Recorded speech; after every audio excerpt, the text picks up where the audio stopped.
are about to hear from 4 experts in the field, and this panel is entitled Solving Hunger, and that is a pretty big task, so I hope y'all are ready for some really big answers, or at least some interesting discussion. My name is Quinn, and I am a founder and board member for Boulder Food Rescue. And so I've been with the organization for just over 2.5 years, and actually I'm about to make an exit, and I'm really thrilled to be working with this group of people and connected to these organizations through this work. So I would like to give y'all a little bit of background on our panelists. Here we have Marcus Hyde with the Catholic Worker House in Denver. The Catholic Worker House provides hospitality to folks who have nowhere else to go. 15 people live together, and Marcus is one of the caretakers of the home, so he thinks about food and his work all the time. The Catholic Worker has, since its start in 1933, stressed the importance of each individual being personally involved with the work and reconciliation between people, communities, and the earth that sustains us. Food justice and warm, delicious, nourishing home-cooked meals around a big dinner table are central to their work. In the middle, we have Barbara O'Neill from Harvest of Hope Food Pantry. Barbara became the executive director of Harvest of Hope in 2012, and Harvest of Hope serves individuals and households in need of food assistance. Currently, the pantry serves 135 households each week, which represents over 325 individuals. Additionally, Harvest of Hope serves 225 homeless each week in a safe, welcoming, and non-judgmental environment. And over here we have Libby and Brad Birky from the Same Cafe. SAME stands for So All May Eat, and was established in October of 2006.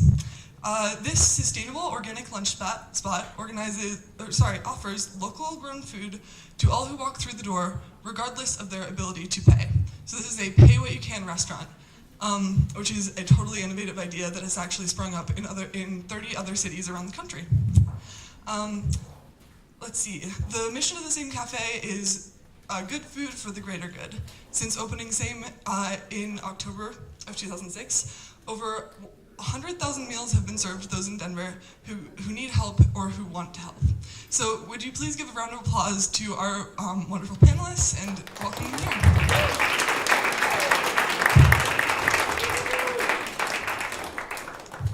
So thank you all so much for coming.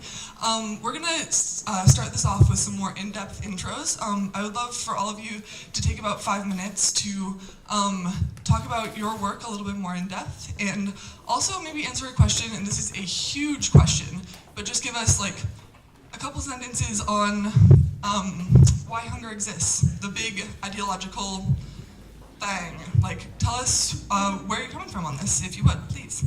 And Marcus, can we start with you, please? Sure.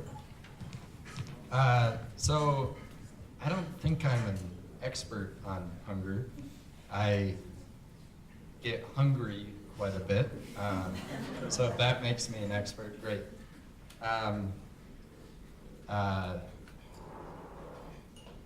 Wendell Berry said that he's an expert in the field of gastropobiotheointerpenetris.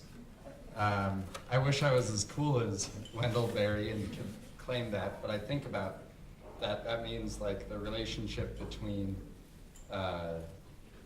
stomach, biology, God, human life. At the Catholic Worker, we house 15 people. We have a 9-bedroom house in downtown Denver, and 3 bedrooms are for live-in workers, and then we have 6 bedrooms that we lend out to folks who have nowhere else to go, single women, families, couples. But our model is different than that of an agency in the sense that we live with our folks, and I don't like to be called a staff person, and I don't like the hierarchy that comes with charity work. So we try to be conscious of that. We try to be conscious of that and try to live more with folks than to try to stand on the other end of a serving table from them. Why does hunger exist? I don't think it's because of a lack of resources. I think it's because of a mismanagement of resources. I think it's because not everyone knows their responsibility to their neighbor.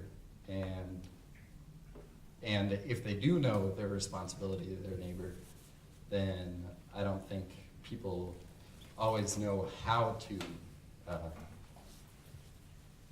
act on it. Hi, I'm Barbara O'Neill with the Harvest of Hope Pantry. Is this on and can you hear it? Because I can hear nothing. The Harvest of Hope opened its doors in 2012. And what happened was two major Catholic churches in Boulder, Sacred Heart of Jesus, which is right in the center of Boulder, and then up on the hill is St. Thomas Aquinas. They had both served different populations who were hungry. Sacred Heart of Jesus had a food box program that started about 30 years ago. And they worked it out of the basement of their parish center. It eventually evolved in the last, I think, 5 to 6 years, 8 years, into a client choice program. So rather than putting together a box of food and saying, here, this will help you for the week, they've allowed people to come in and choose what they would eat, what they would prefer to eat. St. Thomas Aquinas on the hill had the same thing. There was a small little cottage behind the church, and they would feed the hungry. It got to be a little bit more difficult for St. Tom to keep going as they were, just due to the volume of people that were coming through. And if you're familiar with that, where the church is located, it's an area that's a neighborhood. And it was getting to be a little bit difficult to serve those homeless that were in need and still respect the neighborhood and the neighbors that were there. So what happened was St. Thomas Aquinas got together a task force. They called Sacred Heart of Jesus and said, hey, listen, this is where we are with this. It was the priest that had started this between both churches. And so we can no longer serve the hungry here, but we need to find something to do, a way in which we can do this. So the task force got together about 4 years ago at this point, and came up with this idea of Harvest of Hope Pantry, where we could still have the client choice model and serve both of the populations that were in need. So from 8:30 to 10:30 every morning, Monday through Friday, we serve those low-income families, those that are really in the pocket of the neighborhood of where we are. And we're up at 30th and Valmont, right just west of the gas station there, if you're familiar with the gas station. There's a great Mexican restaurant right next to us. And so in the morning from 8:30 to 10:30, we're serving those households in need. We started off with the clients that came directly from Sacred Heart of Jesus, and we had about 100 to 125 registered. Right now, as of yesterday, because I did the numbers, we have over 740 families that are registered. Now, they don't come every week, depends on their situation, so I might see them, maybe I'll see them every week, because they're permitted to come once a week. But for the most part, maybe once or twice a month is how we see them. The afternoon crowd is from 1 to 3, and that's our homeless crowd. It's not the same crowd that you see here by the creek. It's a little bit different. They have migrated more north, and so we see about maybe 60 a day on a high end. So there's a need. There's a big need out there. And going to with what Marcus said is, I think the system's broken, really, and that's why there's hunger. There's no reason the availability of resources for food, and we're tapping into that right now in our organization and with our board of directors to find the most effective way to get to solving hunger, because I can't say we've solved it by any stretch. We're mitigating it at this point. I'm Libby. I'm co-founder of Same Cafe. We actually were volunteers at the Catholic Worker House for many years before we started thinking about Same even. And we had the idea on a flight from Texas. We both were really done doing our regular jobs and thought, how do we make what we do once a week at the Catholic Worker House on Tuesday nights part of our everyday life, and how do we reach a group of people who we felt were falling through the cracks. We saw a lot of people who were coming to the Catholic Worker who would not typically be what we think of when we think of homeless people or hungry people. We saw people who were really falling on hard times, and they seemed just so much more extreme than before.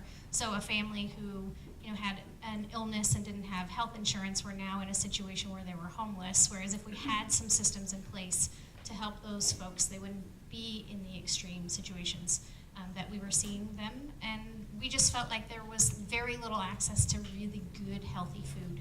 We saw a lot of the folks that we were working with surviving on what was cheap, easy, and convenient. Fast food, McDonald's, macaroni and cheese, ramen noodles, things that were really easy to prepare in various situations, microwaves, or if they didn't even have that, they could still sustain themselves, but it wasn't really great food.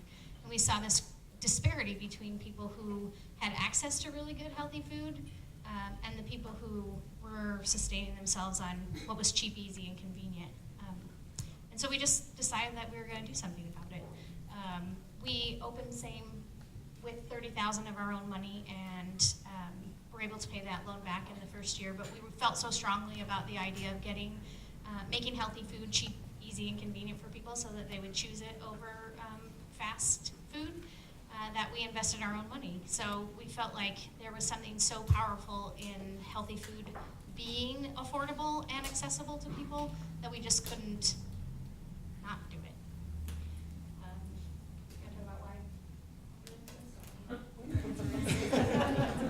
Obviously, I know the answer. I think hunger continues to exist because people choose to look the other way rather than acknowledging that there's a big of a problem as there really is. That they look, choose to just turn their head and not see the problem existing as big as it really is. I think that if more people knew the truth about how many truly hungry people are out there, regardless of what they may look like on the outside, what their faces look like, they're still struggling and still having very hard times, feeding themselves and their children and their families. And I think that's a big part of why the problem continues to perpetuate. Thank you so much, everybody. Did you have something to add? Yeah, I forgot. Our connection to Boulder Food Rescue and Denver Food Rescue is that Denver Food Rescue volunteers donate food to the Catholic Worker, and we also make boxes for low-income families in 5 Points and deliver it once a week. And so if you live in Denver and you live in 5 Points and you know someone who would like a little box of food each week, talk to me. So thank you everyone for the work you do. I've got a couple questions planned out here, and then we're also going to have time for questions from the audience. So please do be formulating those and jotting them down if you need to. Okay, first question. We can go in the same order if you want, or jump around. Don't matter to me. In what ways has your organization solved hunger? And we've been using solved, and I also heard you say mitigated. And so maybe if y'all want to touch on the differences between that for you, that would be great. And in what ways have you seen your systems or the systems that you're a part of failing?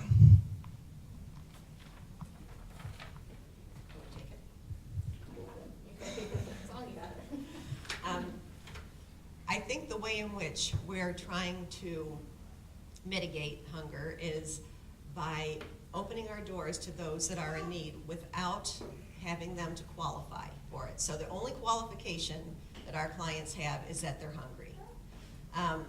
And that's a pretty big task to take care of. And so what we've decided with what our board has decided, I should say, with the amount of food that we give out, we get 70% of our food from Community Food Share. We get about 15% of it from Boulder Food Rescue, and then we have various organizations that do food drives and schools, and the churches, the faith communities are great about funding us or bringing in food. So we are starting to get food. Our problem is not having the food. We have it, we can get it. Our problem right now is distributing. How much can we distribute to those families that are coming in? So when the families come in, they could be a household of 1, or they could be a household of 10. I think our highest is maybe 10 or 11 in a family. And so we allow those morning shoppers that are low income to come in and shop for the amount of food based on the number of people in their family. Just makes sense. So we have shopping lists for 1 to 2 people, we have it for 3 to 5, and then 6 or more.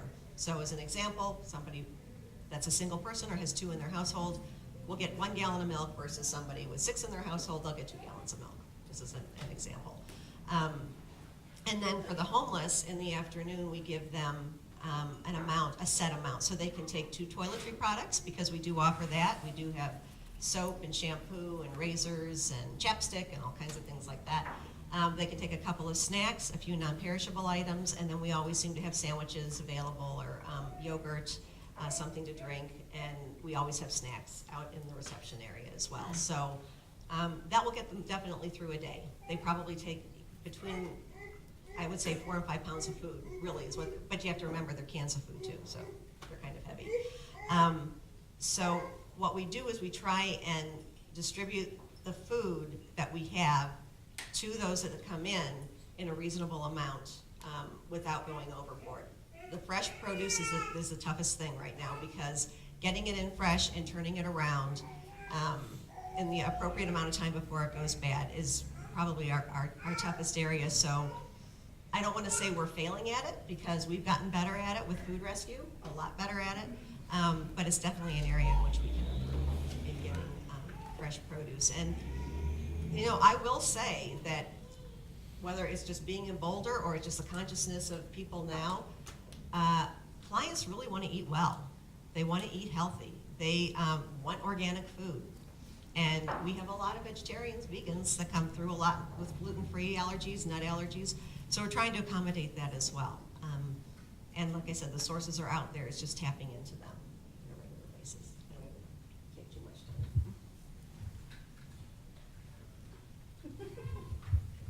time.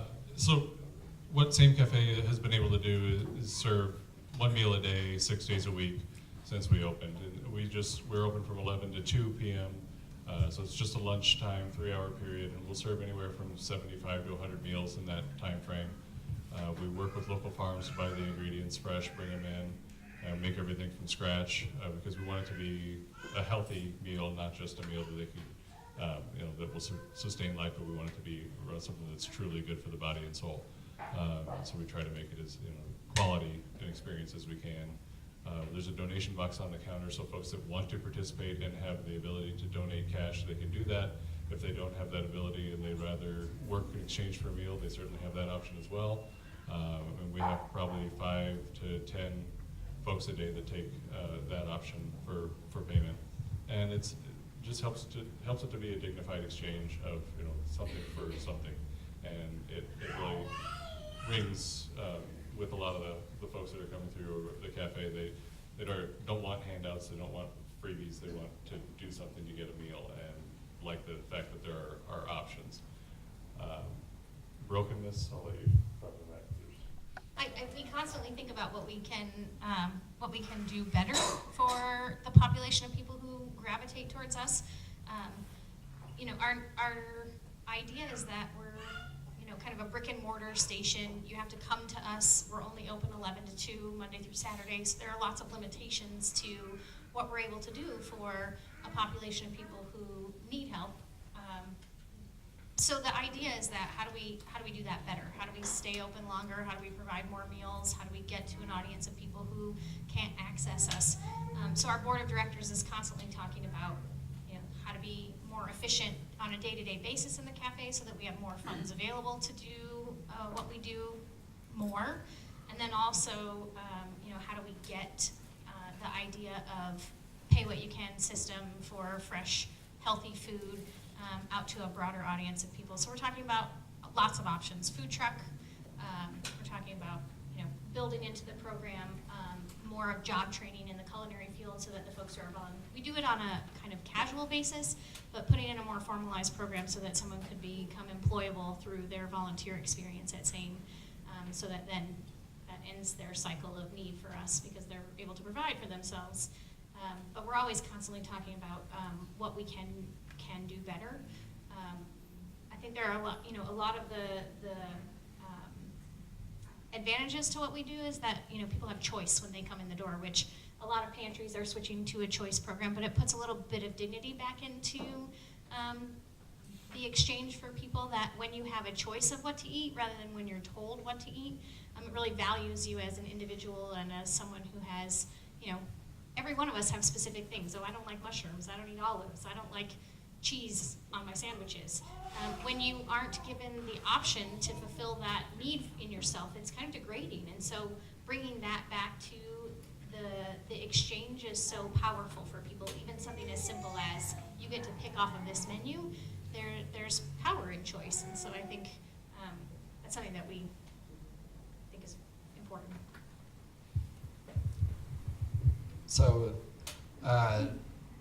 couple of things. So I forgot to mention there's some other Catholic workers, if y'all want to raise your hand. They're probably better fit at answering these questions. The Catholic worker movement started in the 30s, and two people, Dorothy Day and Peter Morin, founded it. And Dorothy used to always say, what we do is very little. And I think there's a downside and a good side to that. I'm personally happy that we don't have a giant system to address hunger coming from the Catholic worker, because the Catholic worker has always stressed personalism, the idea that you're personally invested in food. And so even though we're maybe inefficient, maybe can't reach that many people, I think about, in contrast, I live along Park Avenue in Denver, and along Park Avenue, that's like homeless central. All the rescue mission, the Samaritan House, there's hundreds and hundreds of beds. If you're able-bodied and willing, and you're a homeless person in Denver, you can be fed multiple times a day. You won't go hungry if you are able-bodied and willing to put up with shelters. So people could say, well, okay, so you solve hunger along Park Avenue. Well, I don't think that's true, because the way the system's set up is that people want impersonal ways to give. People would rather drop off their canned goods, their top ramen, to a food pantry, and then that stuff gets delivered to one of these shelters, and it removes the relationship. And so I think about it, you can be fed multiple times a day along Park Avenue in Denver, but hardly is it going to be a nutritious meal. Hardly is it going to be fresh, and it's the hardest thing in the world to actually sit down at a table with a group of people that thought about the food that you're serving them, that they're being served. And so I think that's like the deeper hunger in people is community, right? And so I can't say that every meal at the Catholic worker is like the healthiest meal or like the most filling. Sometimes we cook too little, sometimes we cook way too much. That's usually more. And then we waste some food because leftovers pile up in the fridge. Yeah, it's a broken system. In our house, I live with a nun who loves, I can't believe it's not butter. And so, I mean, but it's that brokenness that is like real, and that's family, and that's, to me, that's a deeper hunger than just getting carbohydrates from a shelter. All right, somebody put that on a mug. That was like very profound. Thank you. So let's get a little bit more contentious, shall we? You just made a face. It's okay. That'll be fine. And I think that this issue is maybe one of the fulcrums of conversation between the food security and the food justice movement. Does giving food away for free perpetuate hunger and poverty?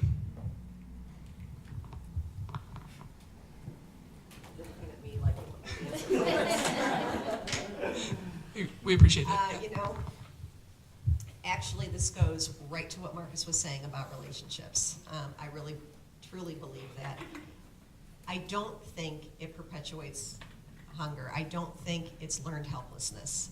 Not on that level. I think for what we see, it's been remarkable at the pantry. All we're about is food.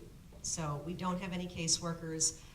We don't even have anybody on staff that can do referrals to other agencies. I wish we did, and at some point I hope we will. But all we want to focus on is food and getting it out and to feed those who are hungry. So like I said, you don't have to fall into any kind of qualification and saying you're below X number of dollars in your income level. You're hungry, we're going to feed you, and you're going to eat. Are we taken advantage of? Maybe. I mean, once, twice, but not often. I think those that are really, truly hungry come because they need to. And we've gotten to know our clients on a very good relationship level, as you were just speaking of, Marcus, because it's not, it is about nourishing the body. Obviously, if you don't have that, then your performance, well, you can't. I mean, you can't function without the food. So yeah, you need it for that. Excuse me. But it goes, it's multifaceted. It goes on to a deeper level with relationships and supporting one another and supporting one another in the community. And that is one of the miraculous things that we have found out in the last 2 years of this pantry, that there are people that, yes, they can move on. They use us for a short period of time, and that's it. And then they move on, they come back, they thank us, they volunteer. It's great. There are some that will never have that. And no matter how hard you think you can try, it just won't happen. And we see that every day too. But we're about supporting. We're not about enabling. And there are things, we have parameters. We have things that have to be set in the pantry. And one is respect.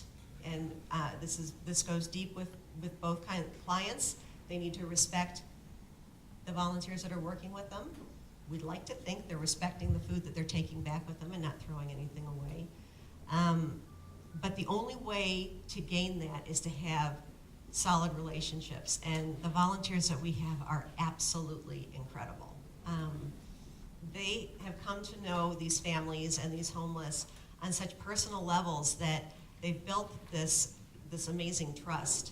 And so that's why I say, too, I would like to get somebody on staff that could give them referrals. I'm not a case manager, and there's other agencies out there that do that. We don't need to do that, but we need to send them in the right directions because they've been hiding, and now they've come out, and they need a direction in which to go. So it may start with filling the tummy, but it goes so much deeper than that, and that's not very contentious, huh? So the question is, does hunger exist because food is given away?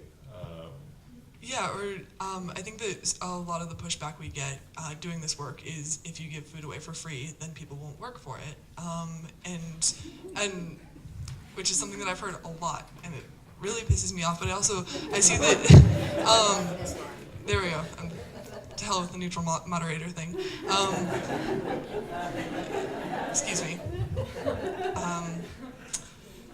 Yeah, but I also see that y'all have like a pay what you can, so there is some sort of monetary exchange and like recognizing the dignity portion that you were talking about.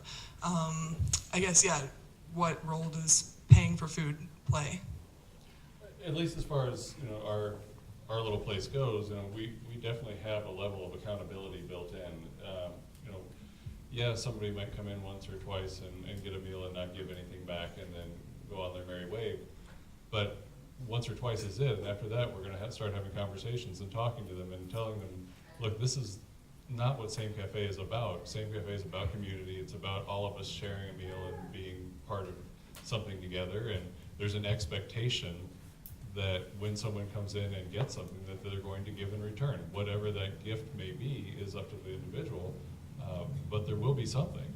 And folks that jive with that stick around and they'll continue to come week after week, year after year.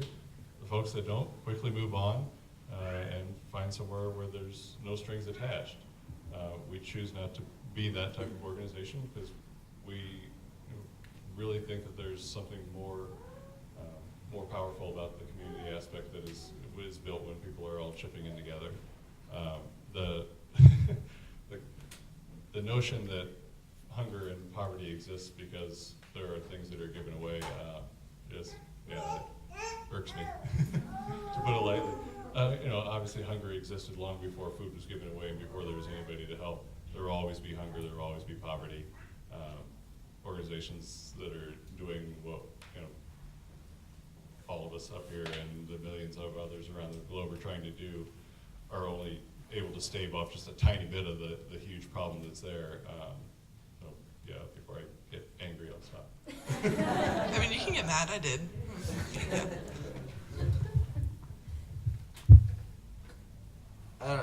This may come out disjointed. I think when I think about like violence people do to others or people do to themselves, I always where my brain goes that violence happens because people somehow deem it necessary. And I think that our current food system is violent. It excludes people, and so I'm just thinking about like how this question of like does giving away food perpetuate the need for food? That's coming from a place of necessity, like thinking that there's not enough food. There's not enough food to go around. Well, I think someone gave the statistic earlier, 40% of the food in this country is wasted. I think that's a crazy low estimate. I think that's a very conservative estimate. I think if you want poor people to stop being poor, you don't create greater needs in their lives, because I don't think that's how a person finds their own strength, right? Like, people need full bellies in order to feel good enough about themselves to know that they have their own strength. I don't know. I think it's a ludicrous question because I mean, come on. Fair enough. Thank you. Cool. We have time for questions from the audience, and so if y'all wouldn't mind standing up and speaking loud, maybe addressing to whom your question is for, or for everybody. Back, Jesse. Hi. So I'm wondering about who is it that you see coming in to use your resources, and based on your own experiences, what's causing them to be food insecure, and how is the system putting them in that position? Does that question make sense? Okay. So because we are a location that's for people who need help, but also for people who want to help, we see a really wide variety of folks who come in and have lunch with us. Some might be putting 50 cents in the box, and some might be putting in $5, and some might be putting in $50.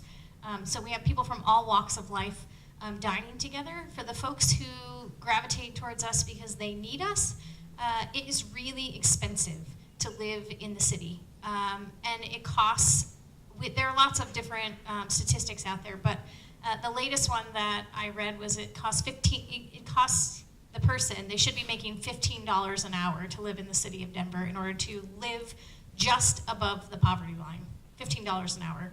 And the majority of people that we serve actually make minimum wage or less because they're waiters and waitresses and sustaining themselves on tip income.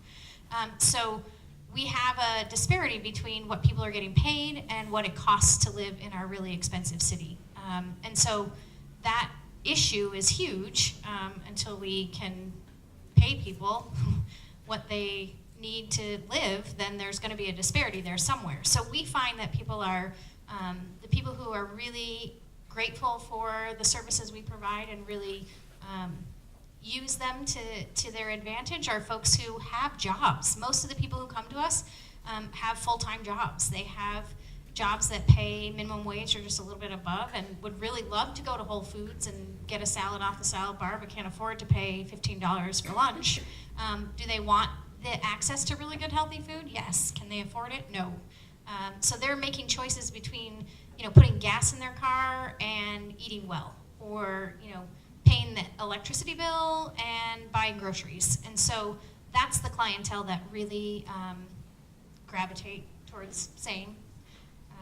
But we also, we're available for anyone who really wants to build community and have access to really good healthy food. So we need people from all walks of life to come in and eat and dine with us, so that it creates a really dynamic community. And I'll actually just add something there that right now there's a national campaign going on called the Fair Food Fight for 15, which is fast food workers getting together and organizing for a $15 minimum wage. And I think that fast food workers are not traditionally people we include in like the food justice and food sovereignty movement, but absolutely belong there. So. Yeah, and along the same lines, that's the clients that we see as well. We're in that pocket of Boulder where we have easy access to the pantry, where the clients have easy access to the pantry. There's a trailer park across the street, and then there's low-income housing that isn't too far away. There's more low-income housing that's going to be built right behind us. I mean, it's being built right behind us. So those are generally those that work for minimum wage or have 2 or 3 jobs. And what's hardest for me is to see those families that come in with their children. Most of them are in San Juan, which is close by, within walking distance. And the children are shopping, helping their parents shop, but they're the ones making the dinner. They're the ones that are making sure the lunches are made, because those parents are working sometimes 2 and 3 jobs and still not making a living. And the children are feeding themselves, and the Learning Center's right there, thank God, because that's a fabulous organization to help that community. It's not just that community, but within our area, we see that all the time. I think as far as the afternoon crowd goes, which is our homeless crowd, we have a lot of workers or wage earners. They're just not able to make enough to live. They either live in their cars, or they're making enough money so they can pay gas. But there are very, very few that are the bums on the street, so to speak. But for the most part, the clients are hardworking individuals that would just love to get out of the cycle. We only get lazy, poor people who don't want to work. No, the fastest growing population within homelessness is families with children. I think if you want to point to systemic problems, I think about the fact that quote-unquote affordable housing is being built a block away from the Catholic worker, and I asked the developer, well, what does affordable housing mean? Well, you make about 30% of the area median income in Denver. I go, okay, that doesn't mean anything to me. How much is a 1-bedroom apartment for affordable housing? Well, about $1,000. Well, my guess, a lot of them are on Social Security income. A lot of them are waiting for Social Security income. Social Security income is what, $725? So I think there's a broader system that excludes people. I think if you want to solve homelessness and therefore help with food insecurity, because people will actually be able to afford food, I think we have a national housing crisis that's at the root of a lot of this. Thank you. And I will also just mention that I think that we have heard a lot up here, maybe referring back to the excerpts we read before about the noble working poor, and really valorizing those folks who are trying to get on their feet, while also recognizing that the people who are not on their feet and maybe aren't going to get there totally deserve to eat. Cool. Other questions from the audience? Mary? So hunger knows no cultural boundaries, right? Everybody is hungry. So to that extent, how does y'all's work try to honor those differences in the food boxes that you distribute and the food that you cook?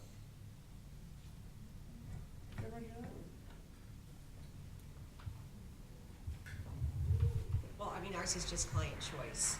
So it's, it's just a matter of, it's like a grocery store. They come into the pantry and it's set up just like a grocery store, and we have the canned vegetables on one section and grains on another section, and snack items and bread and produce. We have produce racks.